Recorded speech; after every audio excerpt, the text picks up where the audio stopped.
नमस्कार दोस्तों, मैं डॉक्टर पूजा दीवान, आपकी गायनेकोलॉजिस्ट, और आज हम लोग बातें कर रहे हैं। हमारा टॉपिक है प्रेगनेंसी यानी कि गर्भ और उसकी केयर यानी कि प्रेगनेंसी में हमें कैसे अपना ध्यान रखना चाहिए, और अगर हम गर्भवती नहीं हैं तो जो हमारे आसपास हैं उनके साथ हमें क्या खास बर्ताव करना चाहिए, ध्यान रखना चाहिए ताकि वो अच्छे से स्वस्थ रहें और हम उनका ध्यान रखें। उनके गर्भ में पलता हुआ जो बच्चा है वो जो शिशु अभी नवजात शिशु नहीं आया है पर जो गर्भ में बच्चा है वो अच्छे से पले और तंदुरुस्त निकले और प्रेगनेंसी के दौरान कोई भी समस्याएं, कॉम्प्लिकेशंस न आए। तो आप बताएं। और ये बड़ा ही आम टॉपिक है पर ख़ास टॉपिक है, प्रेगनेंसी यानी गर्भ। अगर इस सृष्टि को चलना है, इस कायनात को बरकरार रहना है तो प्रेगनेंसी तो होगी ही। और प्रेगनेंसी जो है वो एक नेचुरल चीज़ है, वो एक बीमारी नहीं है। अनफॉर्चुनेटली, दुर्भाग्यवश हम लोग जो लोग प्रेग्नेंट होते हैं उनको इस तरह से उनके साथ बर्ताव करते हैं, इस तरह से उन्हें ट्रीट करते हैं। हम मानते हैं कि हम उनका ध्यान रखने की कोशिश कर रहे हैं, पर हमारा ध्यान रखने का नज़रिया ऐसे है जैसे कि कोई चीज़ खास नहीं बल्कि कोई चीज़ बीमारी हो। खुश रहिए, उनको खुश रखिए, खुशहाल रहिए। आप सबको ये मालूम है कि प्रेगनेंसी जो होता है, गर्भ होता है, महीना आता है, महीना जब चढ़ जाता है यानी कि जो समय पर नियम अनुसार महीना आ रहा होता है, अगर हमें वो महीने कि उस तारीख पर महीना नहीं आता और दिन चढ़ जाते हैं तो हम सोचने लगते हैं कि अरे हम प्रेग्नेंट तो नहीं हैं। और अगर हम प्रेगनेंसी वेलकम कर रहे हैं तो हम खुश होते हैं, हम जाते हैं, आप डॉक्टर के पास सलाह लेते हैं, नहीं तो खुद जाते हैं और पेशाब में जो प्रेगनेंसी टेस्ट होता है, यूरिन प्रेगनेंसी टेस्ट, उसको करते हैं। और अगर वो पॉजिटिव होता है यानी कि प्लस होता है, उसमें वो लकीरें दिखती हैं यूरिन प्रेगनेंसी टेस्ट की किट में, जैसे कि प्रेगा न्यूज़ है, प्रेगा काइंड है, इस वेलोसिट है, और वो प्रेगनेंसी टेस्ट पॉजिटिव निकलता है तो हम खुश हो जाते हैं। फिर उसके बाद शुरू होता है एक 9 महीने का सिलसिला। पर हकीकत यह है कि 9 महीने 7 दिन का सिलसिला होता है, जिसमें से 1 महीना तो पहले ही गुजर चुका होता है, क्योंकि वो जो महीना जिस महीने आप एक्चुअली सोच रहे थे कि मैं ट्राई कर रही हूँ या आपको पता भी नहीं था, वो 1 महीना तो ऑलरेडी हो गया, तो बचे 8 महीने और 7 दिन। तो ये जो प्रेगनेंसी होती है ये 40 हफ्ते की मानी जाती है, जो 9 महीने 7 दिन के बराबर मानी जाती है। प्रेगनेंसी का जो पूरा टाइम फ्रेम है उसको 3 विभागों में बांट दिया जाता है, 1 तिहाई, 1 तिहाई, 1 तिहाई। पहला तिहाई जो होता है वो उसको फर्स्ट ट्राइमेस्टर यानी पहले 3 महीने बोलते हैं। दूसरा तिहाई जो होता है उसको सेकेंड ट्राइमेस्टर यानी मिड ट्राइमेस्टर बोलते हैं, और जो अगले 3 महीने होते हैं उसको फाइनल ट्राइमेस्टर बोलते हैं। तो 3 महीने करके हमारे पास 9 महीने होते हैं। तो ये जो पहले 3 महीने होते हैं ना, ये अत्यंत ही अटपटे से होते हैं, अच्छा नहीं लगता है बहुत लोगों को। पहली बार प्रेगनेंसी एक्सपीरियंस कर रहे होते हैं, एक तरफ इतने खुश होते हैं, दूसरी तरफ लगता है ये क्या हो गया मेरे साथ, मैं तो बिल्कुल ठीक महसूस नहीं कर रही, मैं तो बहुत थकी हुई महसूस कर रही हूँ, टायर्ड महसूस कर रही हूँ, मेरे में तो जान ही नहीं है, इतनी वीकनेस हो रही है, तबीयत ही ठीक नहीं है, मुझसे तो कुछ खाया नहीं जा रहा, खाने का मन नहीं कर रहा। यहाँ तो मैं सुनती थी कि भाई प्रेगनेंसी में तो बड़ी चटोरी चीज़ें खाने का मन करता है, जैसे चटोरी चाट, खट्टी चीज़ें, नींबू, अम्बी, इस किस्म की चीज़ें, कमरक, इस तरह की चीज़ें। पर देखिए ना, जो चीज़ हकीकत होती है, जो आप महसूस कर रही हैं और जो आप पढ़ती लिखती हैं, ज़रूरी नहीं है कि वो सेम हो।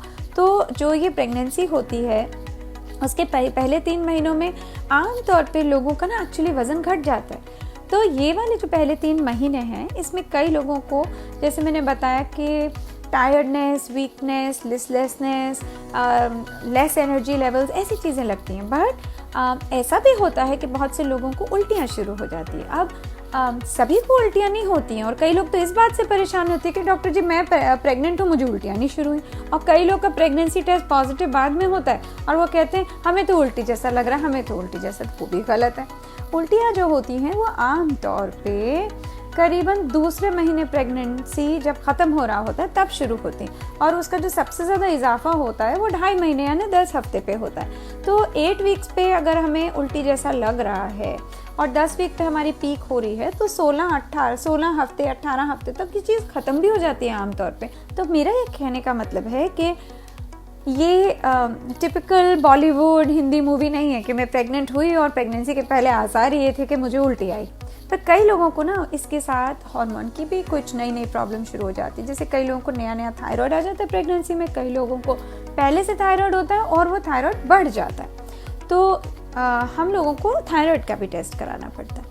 अब अगर आपको इस तरह की उल्टी वाली फीलिंग है तो आपको कहाँ मन करेगा कुछ खाने को, चटोरी से चटोरी, अट्रैक्टिव से अट्रैक्टिव चीज़ें खाने का मन नहीं करेगा। जब आप खाएंगे नहीं, उल्टी करेंगी तो वज़न घटेगा। फिर इसमें ऐसी भी कोई घबराने की बात नहीं है। वज़न कितना घट जाएगा, सवाल तो ये है मेरा पूछने का। सिर्फ 1.5 से 2 किलो, 1.5 से 2 किलो अगर वज़न घट गया तो जैसे ये ठीक होगा वापस आप खाने लगेंगे, वापस आपका वज़न बढ़ जाएगा। तो वो जो घबराहट होती है ना कि भाई देखो मेरा तो वज़न इतना घट गया है और देखो ये तो प्रेग्नेंट है, इसका तो इतना बुरा हाल हो रहा है। देखिए ये चीज़ एक बार पहचान लेंगे, जान लेंगे और इसकी ट्रीटमेंट होती है और इसका कोई सोल्यूशन है तो आप भी खुश रहेंगे, मैं भी खुश रहूँगी, डॉक्टर को भी समझ में आ जाएगा। तो प्रेगनेंसी जो है अब इसमें पहले 3 महीने में तो आमतौर पे यही प्रॉब्लम होती है। कई लोगों को खून का छपाका भी जा सकता है, वो बिल्कुल नॉर्मल बात नहीं है, आपको इमीडिएटली डॉक्टर के पास जाना चाहिए, वो एक्सेप्टेबल ही नहीं है, मतलब कोई प्रॉब्लम है। अगर खून का छपाका जाए पहले 3 महीने में या कभी भी प्रेगनेंसी के दौरान तो इसका मतलब है कि हमारे को कोई प्रॉब्लम है। और पहले 3 महीने में तो इस बात की शंका हो सकती है कि हमें कोई अबॉर्शन, मिसकैरेज की रिस्क तो नहीं है। अगर खून का धब्बा जाए और कोई दर्द नहीं है या खून का धब्बा जाए और थोड़ी दर्द है तो इसका मतलब है थ्रेट है। थ्रेट यानी खतरा है, खतरा यानी धमकी है। किस चीज़ की? कि बच्चा गर्भपात हो सकता है, अबॉर्शन हो सकती है, मिसकैरेज हो सकती है, उसको बिल्कुल बेध्याना नहीं करिए। तो प्रेगनेंसी जो है उसके अंदर क्या क्या और तकलीफ़ें आ सकती हैं। तो अब देखिए तकलीफ़ें आना ज़रूरी नहीं है, तकलीफ़ों से बचाव भी होना चाहिए। बचाव कैसे होता है? टीकाकरण करके। कौन सी चीज़ का टीकाकरण? टेटनस का टीका लगता है। टेटनस के कितने टीके लगते हैं? 2 टीके लगते हैं। 4 हफ्ते 6 हफ्ते के अंतरकाल में वो लगते हैं और करीबन वो 18 से 20 हफ्ते के दौरान पे लगते हैं, तो उस तरह से लग जाते हैं। फिर प्रेगनेंसी में सोनोग्राफी और खून की कुछ जाँचें कराई जाती हैं। तो इस तरह से हम लोगों की सिचुएशन रहती है। तो अब कहने का ये भी तात्पर्य है कि प्रेगनेंसी में कई बार लोग समझते हैं कि हम डॉक्टर के पास जाएं क्यों, हम तो तब जाएंगे ना जब डिलीवरी का टाइम है। पहले 5 महीने तो गुजर जाएं, पहले 3 महीने तो घर से बाहर ही नहीं निकलना। क्यों किसी को बताना है मैं प्रेग्नेंट हूँ? अरे आप मत बताइए आप प्रेग्नेंट हैं, पर आप डॉक्टर के पास तो जाइए, जांच तो करवाइए, क्योंकि यही तो सबसे सेंसिटिव टाइम है। घर पर बैठना पहले 3 महीने, जैसे ही आप प्रेग्नेंट हुए, गर्भवती हुए, अगर आपने सोनोग्राफी नहीं कराई तो कैसे पता चलेगा कि जो बच्चा ठहरा है वो सही जगह कोख में ठहरा है कि कोख के बाहर कहीं औलनाल में ठहर गया, जैसे एक्टोपिक प्रेगनेंसी करते हैं। एक बच्चा ठहरा है कि 2 बच्चे ठहरे हैं, बच्चा ऊपर नीचे तो नहीं ठहरा है, बच्चे की बनावट ठीक चल रही है, उसमें दिल की धड़कन आ रही है कि नहीं, उसकी आगे ग्रोथ हो रही है कि नहीं, मतलब जैसे समय अनुसार, नियम अनुसार सब कुछ होता है उसी तरह से किया जाता है। तो अब मैं आपको ये समझाने की कोशिश कर रही हूँ कि सोनोग्राफी कोई बुरी चीज़ नहीं होती। सोनोग्राफी और एक्सरे में बड़ा फ़र्क होता है जी। एक्सरे वो चीज़ होती है जो मैं नहीं करानी है प्रेगनेंसी में, जब तक कि खासी ज़रूरत ना हो, क्योंकि पेट में जो बच्चा है उसको एक्सरे से नुकसान होता है। सोनोग्राफी आप 10 बार करा ले, उससे कोई नुकसान नहीं होता।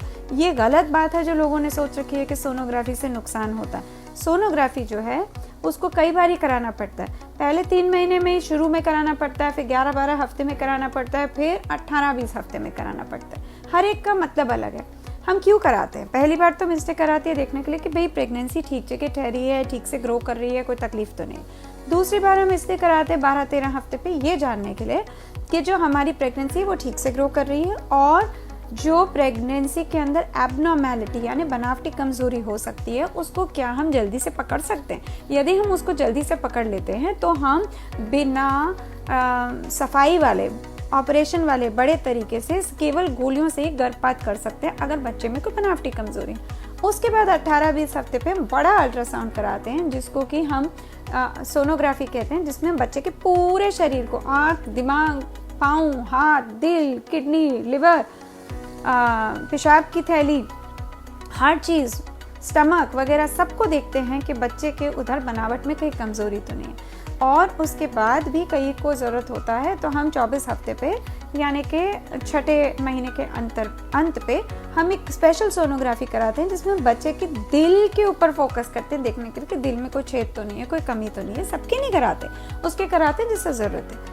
अब जो अपनी प्रेगनेंसी है उसमें पूरे अंतरकाल में हमें अपना वज़न भी देखना है, वज़न भी सही सही बढ़ना चाहिए। तो वज़न जो है 9 से 11 किलो बढ़ता ही है, 11 किलो आप एवरेज मान लीजिए। 13 किलो तक नॉर्मल माना जाता है, 9 से नीचे कम माना जाता है। और ये पहले महीने में तो आप समझ लो मुश्किल से 1 किलो वजन गेन होता है, उसके बाद 4-5 किलो होता है और अंत में 6 किलो होता है। और जो आखिरी के हफ्ते होते हैं उसमें तो जी बच्चा 200 से 300 ग्राम वजन प्रतिदिन गेन करता है, तो आप भी गेन करेंगे। तो ये चीज़ें बहुत ज़रूरी हैं। लास्ट के 3 महीने आप अपना खास ख्याल रखिए।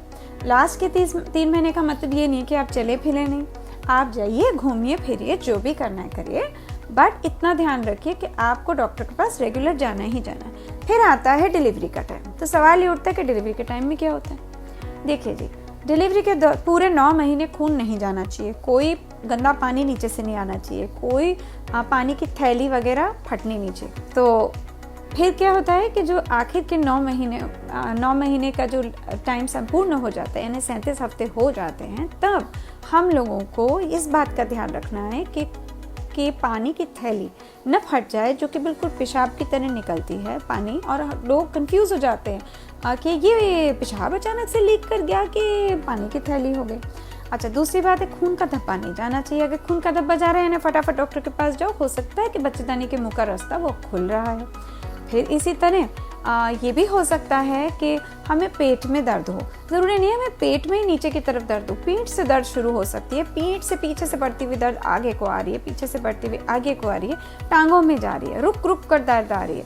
तो अगर इनमें से कोई भी चीज़ आपको लगे कि पानी जा रहा है, ब्लीडिंग हो रही है, पीठ में दर्द हो रही है, नीचे पेट में दर्द हो रही है, ये सारी चीज़ों का ध्यान रखना है। और अब आती है बात खुराक पे, तो फिर क्या खाएं हम लोग? कुछ तो खाएंगे। अच्छा बताइए, प्रेग्नेंट है तो एक जन का खाना खाना चाहिए कि 2 लोग का खाना खा लेना चाहिए? आमतौर पे लोग ये कहते हैं ना, अब तो आप 2 हो गए, अब तो 2 लोगों के बराबर का खाना खाइए। ऐसा कुछ नहीं है, उतना खाइए जितना मन है, पर पूरा खाना खाइए, पौष्टिक आहार खाइए, संपूर्ण भोजन करिए, सही भोजन करिए, बाहर से खाना कम खाइए। हाँ जी, मैं ये ज़रूर मानती हूँ कि हमें दुगुना नहीं खाना है, पर एक समय आता है जब हम 1.5 गुना बोल सकते हैं कि हम खाएंगे। हमें क्या क्या खाना चाहिए? हमें वो खाना चाहिए जिससे कि हम लोगों की तंदुरुस्ती बढ़े। कौन सी तंदुरुस्ती सबसे ज़्यादा ज़रूरी है, आप बताइए? सबसे ज़्यादा ज़रूरी है खून बनना। खून बनना यानी आयरन बनना। आयरन बनेगा तो ताकत बढ़ेगी, ताकत बढ़ेगी तो हम भी ठीक रहेंगे, और खून बढ़ेगा तो उतना ही खून बच्चे को जाएगा, और बच्चे का भी हीमोग्लोबिन पैदाइश पे अच्छा रहेगा। उसके लिए हम क्या करेंगे? उसके लिए हम लोग आयरन की टैबलेट देंगे। सरकार 100 टैबलेट देती है आयरन की, वो तो खा ही सकते हैं। उसके सिवा हम खुद भी अपनी आयरन की टैबलेट खरीद सकते हैं। घरेलू नुस्खे क्या रहेंगे बताइए आप खून बढ़ाने के लिए? तो सबसे पहला घरेलू नुस्खा ये रहेगा कि हम लोग हरी सब्जियां खाएं। हरी सब्जियां जो होती हैं पत्तों वाली, उससे खून बनता है। दूसरा क्या होता है? गुड़ होता है, चिवड़ा होता है, नट्स होते हैं, और उसके सिवा नट्स में कौन सा सबसे ज़्यादा? पिस्ता। और क्या चीज़ होती है आप बताएं? खजूर, डेट्स, अंजीर, फिग, इन सब से खून काफ़ी अच्छा बढ़ता है। और भुने हुए चने कितने बढ़िया होते हैं प्रोटीन बढ़ाने के लिए। प्रोटीन बढ़ाइए, दूध पीजिए, पनीर खाइए, दही खाइए। प्रोटीन और कैसे बढ़ता है? अंडा खाइए। अंडे का सफ़ेद पोर्शन खूब प्रोटीन से भरा है, पीला पोर्शन छोड़िए नहीं, उसमें भी बहुत ताकत है, विटामिन डी है। इसी तरह जूस की क्या ज़रूरत है? कोई ज़रूरत नहीं है। अभी हम आपके सारे प्रश्नों का जवाब देंगे। और आपको रोटी खाइए, रोटी में ताकत है, अनाज में ताकत है, दाल सब्जी भरपूर खाइए, ये चीज़ें बहुत ज़रूरी हैं। फिर प्रेगनेंसी में और क्या होता है आप बताइए? कई लोगों को पीलिया हो जाता है, जॉन्डिस हो जाता है, कई लोगों को शरीर पे अचानक से खुजली शुरू हो जाती है, जो खासकर 8वें महीने के शुरुआत पे होती है। कई लोगों को गंदा पानी जाने लगता है, कई लोगों को नीचे से इचिंग होने लगती है, कई लोगों को स्तन में प्रॉब्लम होने लगती है, कई लोगों के स्तन से दूध निकलना शुरू हो जाता है। शुरू में बच्चा पैदा होने से पहले ही कई लोगों को निकलना शुरू हो जाता है, 20-22 हफ्ते पर ही, कई लोगों को नहीं निकलता। अब जी डिलीवरी हो गई, डिलीवरी या तो नॉर्मल होगी या सिजेरियन होगी, तो डॉक्टर आपके बताएंगे अंदरूनी जांच करके या बच्चे की धड़कन के हिसाब से देख के। जितनी बार आप जाएंगे प्रेगनेंसी में, बच्चे की धड़कन डॉक्टर देखेंगे, और टुक टुक टुक टुक टुक टुक करके ऐसे बच्चे की धड़कन होती है, वो बच्चे की धड़कन देखा करेंगे, उसके ऊपर भी तालमेल होगा। बाद में जब डिलीवरी का टाइम आएगा तो ऐसी बड़ी बड़ी पट्टियाँ निकालेंगे, जिसको CTG की पट्टियाँ बोलते हैं। उससे पता चलेगा कि जो बच्चे का ECG होता है वो, आप सोचिए हमारे आपके ECG की बात करें, यहाँ पे बच्चा पैदा नहीं हुआ और उसका ECG लिया जा रहा है। उसका ECG लिया और उसका ECG लेके पता चल जाएगा कि हमारे बच्चे की तबीयत जो है अंदर से कैसी है, उसके दिल की धड़कन कैसी है। अगर बच्चे को कोई भी तकलीफ हो गई, या तो दिल की धड़कन उसकी तेज़ हो जाएगी, या उसकी दिल की धड़कन घट जाएगी, या अटपटी सी अरिदमिक हो जाएगी, यानी नियम अनुसार ऐसे ऐसे चलने की बजाय ऐसे ऐसे ऐसे ऐसे ऐसे हो जाएगी, कुछ ना कुछ हो जाएगा। उसका ये तात्पर्य हो सकता है कि बच्चे को अंदर घुटन हो रही है, बच्चे को बाहर आना है, अंदर उसको खून परिपूर्ण नहीं मिल रहा, या फिर कि उसने अंदर इन सब तकलीफ़ों की वजह से अंदर ही अपनी लैट्रिन यानी पॉटी यानी स्टूल पास करती है, जिसे मिकोनियम बोलते हैं। तो इन सब परिस्थितियों में कई बार इमरजेंसी सिजेरियन करना पड़ता है।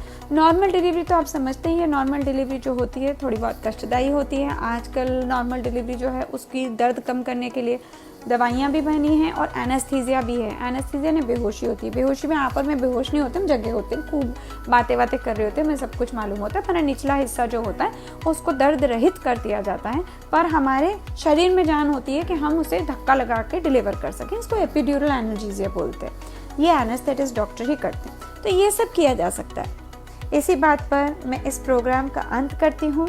आशा करती हूँ कि आप सबको ये प्रोग्राम पसंद आया। आप सबको मेरी तरफ से बहुत बहुत नमस्कार।